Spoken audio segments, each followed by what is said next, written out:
Zee 24 तासच्या बातमीनंतर Nashik जिल्हा प्रशासनाला जाग, बोगस दिव्यांग कर्मचाऱ्यांवर कारवाईचे आदेश, 59 कर्मचाऱ्यांवर बनावट कागदपत्र सादर केल्याचा आरोप.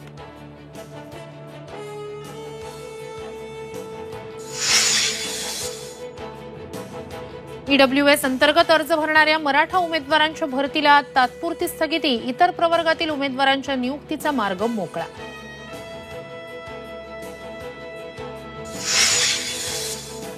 रेशन दुकानातील धान्याचं ऑफलाईन वितरण, पुरवठा विभागाचे आदेश. झी 24 तासच्या बातमीनंतर प्रशासनाला जाग, पॉज मशीनचं सर्व्हर डाऊन झाल्यामुळे रेशन वितरणात येत होत्या अडचणी. जपानच्या टोयोटाची महाराष्ट्रात 20,000 कोटींची गुंतवणूक. ऑरिक सिटीमध्ये 850 एकरात साकारणार ग्रीनफील्ड प्रोजेक्ट, 8,000 तरुणांना मिळणार रोजगार.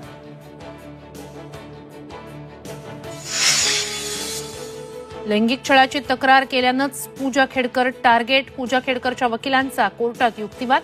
47% दिव्यांग असल्याचा खेडकरांच्या वकिलांचा दावा.